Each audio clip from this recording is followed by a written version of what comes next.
संसद का बजट सत्र शुरू होना है। कई गर्मा गर्म मुद्दे हैं जिन्हें आवाज़ शायद मिलेगी और 2027 में उत्तर प्रदेश का विधानसभा चुनाव होगा। लेकिन एक चर्चा अभी से शुरू हो गई है। उत्तर प्रदेश के कद्दावर नेता आजम खान साहब और आज़ाद समाज पार्टी के राष्ट्रीय अध्यक्ष चंद्रशेखर आज़ाद जी के बीच गठबंधन की। तो इन्हीं सब मुद्दों पर चर्चा के लिए हमारे साथ खुद चंद्रशेखर आज़ाद जी मौजूद है। पूरे देश में इस वक्त सबसे ज़्यादा चर्चाओं में है महाकुंभ, और आपका एक बयान बड़ा वायरल हुआ और उसे लेकर बड़ा विवाद भी उठ रहा है, क्या कहना चाहें? देखो, मैं फिर आपसे स्पष्ट कर दूं, मैं मूर्खों के साथ नहीं लड़ना चाहता। मैंने जो बयान दिया उस पर ज्योति पीठ है जो है उसके जो शंकराचार्य उन्होंने उसको कहा कि वो सही बयान है। तो जब वो मेरे बयान को, मैं कहता हूँ हिंदू धर्म में सनातन में जो सनातन की धार्मिक व्यवस्था उसमें शंकराचार्य का पद एक बहुत बड़ा पद है, और जब एक बड़े शंकराचार्य उस बयान का समर्थन कर रहे हैं तो फिर मुझे लगता है किसी को आपत्ति नहीं होनी चाहिए। अब मैं कोई मूर्ख क्या कह देता मैं उससे लड़ता फिरूँ, ये मेरा काम नहीं है। देखिए, जिसको जो सत्य है उसको नकारा नहीं जा सकता है। आप मुजफ्फरनगर के रहने वाले हैं, आप मुझे बताइए कि लोग हरिद्वार क्यों जाते हैं गंगा स्नान में? इसी भाव के साथ जाते नहीं जाते हैं कि इनके दुख कष्ट इनके पाप जो है खत्म हो जाए? इसी भाव के साथ जाते नहीं जाते? तो मैंने क्या गलत किया? ये तो मान्यताओं में हमारे यहाँ की, बताओ आप मैं क्या गलत कह रहा हूँ? तो अब मैं मूर्खों की जमात से नहीं लड़ सकता हूँ। जिसको टेक्निकली बात करनी, मैंने कहा कि आप पढ़ लो भविष्य पुराण और आप पढ़ लो शिव पुराण, आपको मिल जाएगा उसमें इसका संदर्भ। जब शिव पार्वती से बात करें तो उसमें भी आपको इसका संदर्भ मिल जाएगा, भविष्य पुराण में भी इसका संदर्भ मिल जाएगा। जिन्होंने वेद नहीं पढ़े, वेद से सनातन की आत्मा है, जिन्होंने नींव है, जिन्होंने वेद ही नहीं पढ़े, जिन्होंने जो है ग्रंथ ही नहीं पढ़े, मैं उनसे क्या मूर्खों से डिबेट करूं या उनकी बातों क्या बुरा मानूं? तो जिसमें जितनी बुद्धि वो उतनी बात करता है। हम वो वही बात कर रहे हैं जो शास्त्रों में लिखी है। अब शास्त्रों में गलत लिखा हो, ठीक है, मैं तो कह रहा हूँ, चैलेंज कर रहा हूँ कि हमारे शंकराचार्य मेरी बात को गलत साबित कर दे और वो कहें कि वहां जाने से पाप नहीं धुलते, वहां ऐसा कोई व्यवस्था नहीं जहां पाप धुलते, तो फिर आगे बात करेंगे। आप बता दो, पता करवा लो। यही रास्ते, यही बात कह के, यही भाव पैदा करके तो लोगों को उधर की तरफ मोड़ा गया कि वो आ जाएं उधर। हमारे यहाँ तो एक से एक वो है मान्यता है। इस दिन नखून नहीं काटने, इस दिन बाल नहीं काटने हैं, इस दिन मूछ नहीं काटनी है, यहाँ जूता पहन के नहीं जाना, यहाँ बेल्ट पहन के नहीं जाना। हमारे यहाँ तो बहुत सारी मान्यताएं हैं। आज काला कपड़ा नहीं पहनना है, आज पीला कपड़ा पहनना है। और अब वैज्ञानिक युग में जहाँ हम चंद्रमा पे चले गए हैं, हमारे यहाँ तो लोग चंद्रमा को पूजते भी हैं। अब आप कहोगे एक और बयान आपने दे दिया है, हमारे यहाँ तो करवा चौथ पे चंद्रमा को पूजा जाता है। आप बताइए। और जब देखा इस बार जो है, जब हमारा ये गया जो है चंद्रयान जब गया, तो देख के वो लोग हथपट रह गए कि चंद्र को अगर देख लिया जाए, जहाँ चंद्रयान उधर उसको उबड़ खाबड़ को देख लिया जाए, तो आदमी कहे कि ये कौन सी दुनिया में आ गए। तो हम ही हैं भाई, हम भारत में हैं, और भारत में जो है तमाम तरह की संस्कृतियाँ हैं और तमाम तरह के अंधविश्वास पाखंडवाद है, इसमें डूबा हुआ है आदमी। बाकी आस्था आदमी अपना अपना विषय, और मैं सभी की आस्थाओं का सम्मान करता हूँ, किसी धर्म का हो। लेकिन इस देश में सरकारें तो सबकी आस्थाओं का सम्मान नहीं कर रही है। मिल्कीपुर में भी आपने कैंडिडेट खड़े किए हैं अपने, 9 विधानसभा सीटों पे आपने उपचुनाव में अभी हाल ही में भी कैंडिडेट लड़ाए थे, कई सीटों पे बेहतर प्रदर्शन रहा। मिल्कीपुर से क्या संकेत आ रहे? उम्मीद है मिल्कीपुर में अच्छे परिणाम आएंगे। जनता वहाँ जो है पुराने राजनीतिक दलों से और उनके कार्यों से निराश है, और उनके अंदर विश्वास है कि आज़ाद समाज पार्टी को अगर हम नेतृत्व देंगे तो उनके नेतृत्व में हमारी समस्याओं का हल होगा, असेंबली में चर्चा होंगी, और सरकार और अधिकारियों को मजबूर किया जाएगा कि जन समस्या की सुनवाई जो है वो मजबूती से हो। जिस तरह से नगीना में आपने देखा कि जिन क्षेत्रों में समस्याएं थी, वहाँ अधिकारियों को बुला के हमने जो है और उनसे चर्चा करके, और उनको बिल्कुल, एक होता है कि कागजी और एक होता है ग्राउंड रिपोर्ट जो है, प्रत्यक्ष को दिखाने का प्रयास किया क्या हालात हैं। सरकार बड़े बड़े वादे कर रही है, सरकार इतना पैसे की बात कर रही है, अभी तक 54% बजट सरकार खर्च कर पाई है। ये सामने है कि इच्छा शक्ति नहीं है सरकार में कि वो पूरे बजट को जनता के हितों के लिए जो है लागू लगा दे।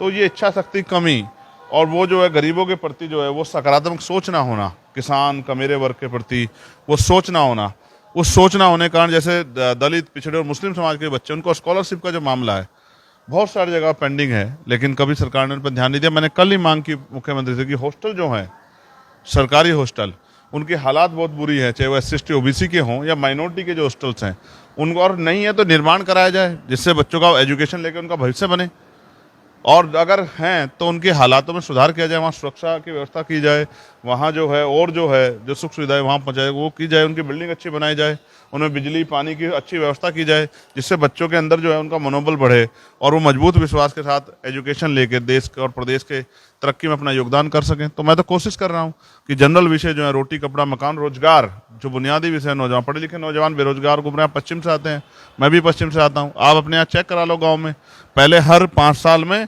2 4 10 बच्चे नौकरी पे जाते थे, कोई आर्मी में जाता था, कोई पुलिस में जाता था, कोई टीचर बनता था, कोई पटवारी सेक्रेटरी बनता था, और भी और बहुत सारे जॉब्स हैं जिसमें जाता। अब देखो 5 साल में 5 बच्चे नहीं मिल रहे ढूंढे हुए, तो लोग बेरोजगार घूम रहे हैं, कई जगह इससे जो है क्राइम भी बढ़ रहा है। तो सरकार जो है वो लॉ एंड ऑर्डर में भी फेल है, रोजगार देने में फेल है, महंगाई से उसने कमर तो जनता की तोड़ दी है, और जो बुनियादी विषय हैं शिक्षा चिकित्सा उसमें भी सरकार फेल नजर आ रही है। जमीन से जुड़े मुद्दे प्रशासन की शासन की नज़र में आवे, इसके लिए अधिकारियों को कीचड़ में परेड करेंगे आप? नहीं तो मैं तो खुद भी था वहीं, अब आप बताओ मेरे पर रास्ता क्या है। अगर अधिकारी जो है ऐसा चश्मा लगा के बैठ गए कि वो नहीं देख पा रहे हैं, तो वो तो वहाँ मुझसे पहले से मौजूद है, मुझे तो 1 साल से मैं सांसद हूँ, वो तो वहाँ और वो समस्या कई कई सालों पुरानी है, वहाँ के विधायक वहाँ के सांसद नहीं करा पाए, अब मैं चंद्रशेखर आजाद, मेरी जिम्मेदारी बनती है कि मैं उनका हल निकालूं। तो मैं क्या गलत कर रहा हूँ भाई? हम तनख्वाह नहीं लेते क्या? मुझे भी तनख्वाह मिलती है, इसी जनता के पैसे उन अधिकारी को मिलती है, और हम सब लोग ये कह रहे हैं कि हम बदलाव करेंगे, काम करके दिखाएंगे। तो जब सरकार, मुख्यमंत्री ने अभी एक अखबार में स्टेटमेंट दिया कि सांसद और विधायक अपने क्षेत्रों को काम दे दें, अब 10-10 7-7 साल की सरकारें हो गई, अब तक रोड नहीं बना पाए, तो क्या करोगे? स्कूल के हालात देखो, मैंने लेटर लिखा है, जर्जर हो रहे हैं भवन, कोई पूछने वाला नहीं, कब कहाँ कोई भवन गिर जाए और बच्चों की जान चली जाए कोई पूछने वाला नहीं है। तो मैं तो चिंता कर रहा हूँ लोगों की, मैं तो चिंता कर रहा हूँ उत्तर प्रदेश की बेटियों की, जिनके सम्मान की सुरक्षा हो, जिनकी रक्षा हो, जिनका सशक्तिकरण हो। क्या बुरा कर रहा हूँ? अब जब मैं अपने विषयों पर बात करता हूँ तो फिर वो इधर उधर की बात करने लग जाता है, तो मैं क्या करूँ? बजट सत्र जल्द शुरू होने वाला है, तो चंद्रशेखर आजाद एक रिकॉर्ड बनाने की तरफ बढ़ रहे हैं कि साहब धड़ सवाल दे सवाल दे सवाल। तो इस बार इस संसद सत्र में आप किन मुद्दों का आवाज देने वाले? देखो, जिस क्षेत्र से मैं आया हूँ वहाँ हमारे क्षेत्र में बहुत बड़े बड़े नेता दिए इस क्षेत्र ने, जैसे हमारे पूर्व प्रधानमंत्री और हमारे आदर्श चौधरी चरण सिंह जी, जैसे पूर्व MP जगपाल साहब, वैसे ही हमारे कई बड़े नेता, काजी रशीद मसूद साहब, कई बड़े नेता हमारे उस क्षेत्र में हुए हैं। और ये जो पूरी बेल्ट है, BP मौर्य जी और तमाम बड़े नेता, तो अगर हम जैसे लोग भी सवाल नहीं पूछेंगे तो कौन पूछेगा? हम लोग इसलिए सवाल पूछते हैं कि सरकार, जो जनहित के मुद्दे हैं उन पर सरकार का ध्यान आकर्षित हो, क्योंकि बहुत सारे ऐसे मुद्दे जिसको सरकार देखना नहीं चाहती है। कितने पेपर लीक हुए, लोगों के भविष्य का खिलवाड़ हुई, कितने जो हैं नौकरी नियुक्तियों में जो है घोटाले हुए, चाहे 69 शिक्षक भर्ती हो, चाहे और कोई भर्ती हो, पुलिस की भर्ती हो। तो सरकार जो है इन विषयों को गंभीरता से ले, क्योंकि सरकार के पास पूरा तंत्र है, सरकार के पास पूरा तंत्र है, और सरकार इन विषयों पर गंभीरता से ले काम करे तो शायद हालातों में बदलाव हो सकता है। और किसानों का विषय, किसानों के विषय पे हमेशा हम लोग मुखर रहे हैं, तो अगर हम नहीं सवाल पूछेगा तो कौन पूछेगा? सवाल वही पूछता है जिसका गला जो है साफ सुथरा हो और जिसकी उंगली न दबी हो। बजट में क्या मांग आप रखने वाले? मैं अपने क्षेत्रों के लिए और वंचित वर्गों के लिए जो बुनियादी, जैसे मैंने कहा कि शिक्षा में और रोजगार सृजन में और साथ साथ सुरक्षा सशक्तिकरण में जो भी मांग जो है हम लोगों ने कही है, तैयार की है, उन पे हम लोग जो है कोशिश करेंगे कि सरकार का ध्यान आकर्षित हो और सरकार उन विषय पर काम करें। बहुत सारी ट्रेनें जो हैं हमारे यहाँ से चलनी चाहिए, स्पेशली मेरी लोकसभा से नगीना से महाराष्ट्र के लिए ट्रेन, नगीना से सहारनपुर से लखनऊ के लिए ट्रेन, बहुत सारी ट्रेनें और बहुत सारे ऐसे स्टॉपेज हैं ट्रेनों के जो होने चाहिए। बहुत सारी मांगे हैं जो अलग अलग रखनी है, शिक्षा के क्षेत्र में, चिकित्सा के क्षेत्र में, तो वो रखेंगे। जैसे मेरी प्रबल इच्छा और मैं कोशिश कर रहा हूँ कि हमारे यहाँ केंद्रीय विद्यालय बने। ये केंद्रीय विद्यालय की मांग हमने की भी, लेकिन वो बॉर्डर तक आके सुबह एडी तक आकर रुक गया। और कोई बात नहीं, फिर प्रयास करेंगे कि एक और स्कूल आए, वो उस तरफ आए। उसके साथ एम्स बने, बिजनौर और नगीना लोकसभा में एक एम्स बने, जिसकी बहुत ज़रूरत है। आज हमारे आदमी को मेरठ, सहारनपुर के आदमी को, आज मुजफ्फरनगर के, बिजनौर के आदमी को क्या तो दिल्ली आना पड़ता है या ऋषिकेश जाना पड़ता है दूसरे स्टेट में, और वहाँ हम एडमिट नहीं करा पाते अपने पेशेंटों को। तो मेरी इच्छा है कि यहाँ भी जो है एम्स जैसा एक हायर सेंटर जो है बिजनौर में बने, और उसके लिए मैं संकल्पित हूँ, उसके लिए मैं लगातार मांग उठाता रहूँगा। पिछली बार का जो संसद सत्र समाप्त हुआ वो एक विवाद के साथ हुआ, अमित शाह जी के बयान को लेके अम्बेडकर बाबा साहब के बारे में। क्या इस बार जब संसद सत्र शुरू होगा तो उस मुद्दे को लेकर अभी गर्मी रहेगी क्या? फिर आपसे ही कहूँगा, जैसे मैंने अभी आपसे कहा कि प्रायोरिटी पे क्या है, मेरे क्षेत्र में रोजगार के अवसर पैदा हों, वहाँ इंडस्ट्रियल एरिया लगे, मैं लगातार एमएसएमई के जरिए कुटीर उद्योग, लघु उद्योग लगे, महिलाओं को रोजगार मिले, मैं लगातार इस पर प्रयास कर रहा हूँ।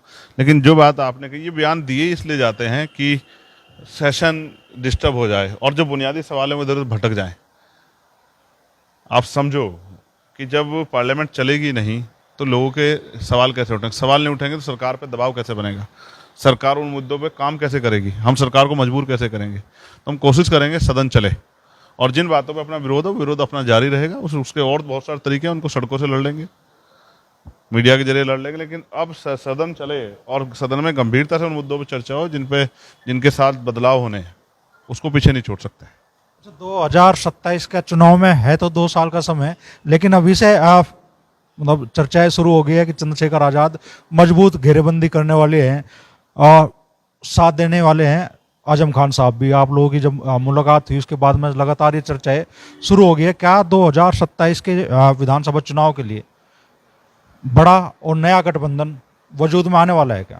देखिए, मैं कोशिश कर रहा हूँ कि एक ऐसा विकल्प बने जो निर्विवाद हो और जिस विकल्प से उत्तर प्रदेश में भाजपा को रोका जा सके, क्योंकि 2022 में जो विकल्प बना था उससे भाजपा को रोकना में कामयाब नहीं हो पाए। तो एक मजबूत विकल्प बने, और वो विकल्प हम कोशिश कर रहे हैं, वो उसकी शक्ल कोई भी हो, उसमें सहयोगी कोई भी हो, लेकिन वो विकल्प इस बार हम लोग इतना मजबूत बनाएंगे कि जिससे भारतीय जनता पार्टी को उत्तर प्रदेश में रोका जाए और उत्तर प्रदेश में सरकार बने वो दलित, पिछड़े, मुसलमान और सामान्य जाति के भी गरीब परिवारों की, महिलाओं की, किसानों की, सबकी सरकार हो, और उस सरकार के लिए जनता का हल के समस्याओं का हल हो, लोगों को रोजगार मिले, किसानों को फसलों के दाम मिले, किसानों का कर्ज माफ हो, महंगी बिजली और जो पानी की व्यवस्था है, ये महंगी बिजली जो है इसकी समस्या से निजात मिले, और अच्छे स्कूल, कॉलेज, यूनिवर्सिटियाँ बने, अच्छे हॉस्पिटल बने, रोजगार के साधन सर्जित किए जाएँ, और ग्रामीण क्षेत्रों में भी सुख सुविधाएं पहुँचे, और हम अपने ड्यूटी करेंगे। कितने कदम चले और कितनी कामयाबी मिली अब तक? जारी है, पीछे नहीं हट रहे, आगे बढ़ रहे हैं लगातार, और मुझे उम्मीद है कि आप लोगों को भी गर्व होगा अगले 5-4 साल में कि आपके यहीं से सामान्य परिवार से निकलने वाले लोगों ने प्रदेश और देश के नाम में को रोशन करने में 4 चांद लगाए। अच्छा, क्या जयंत चौधरी जी भी, आप बड़ा भाई उनको बोलते हैं हमेशा, इस नए गठबंधन का हिस्सा बन सकते हैं? अब देखिए, ये तो उनके ऊपर डिपेंड करता है कि वो क्या सोचते हैं, वो किस तरह की राजनीति करना चाहते हैं, और रिश्ते जो हैं वो पार्टियों के मोहताज नहीं होते। तो रिश्ते अपनी जगह है और राजनीति अपनी जगह, वैचारिकता अपनी जगह है। जैसे बहुत सारे लोग धर्म की राजनीति कर रहे हैं, मैं नहीं करता, मैं नहीं जाना चाहता उस पर। मैं रोटी कपड़ा मकान की राजनीति करना चाहता हूँ, सामाजिक न्याय की राजनीति करना चाहता हूँ। लोगों पे जो जुल्म हो रहा है, एट्रोसिटी, और उनको वो खत्म हो जाए और लोग मानव मानव एक समान के नारे पे आ जाए, मैं तो उसकी तरफ को बढ़ रहा हूँ। तो सबके अपनी अपनी राजनीति। अब जैन जी किस तरह से आगे बढ़ना चाहते हैं, ये फैसले उनको लेने हैं। जोड़ने की तो कोशिश रहेगी आपकी? मैं तो सभी को जोड़ना चाहता हूँ, जो भी बिखरे में सभी को जोड़ के, और जो अच्छी सोच के लोग हैं उनको आगे बढ़ने का, वो आगे बढ़ के जो है प्रदेश का नेतृत्व करें। मैं तो ऐसी कोशिश करूंगा। अच्छा, 2027 के विधानसभा चुनाव में क्या लग रहा है कि अखिलेश यादव इस बार आप लोगों के लिए दरवाजे खुलेंगे, गठबंधन के लिए हाथ बढ़ाओगे? तो हम अपना काम करेंगे, और मैंने आपसे कहा कौन दरवाजे खोले कौन बंद करेगा जनता तय करेगी, ये आप और मैं नहीं तय कर सकते। तो हर मुद्दे पे पूरी बेबाकी के साथ चंद्रशेखर आजाद जी ने अपनी राय रखी। दिल्ली विधानसभा में तो पार्टी ने ताल ठोक दी है, लेकिन चंद्रशेखर आजाद की कोशिश है कि 2027 में होने वाले विधानसभा चुनाव के लिए एक मजबूत गठबंधन वजूद में आए।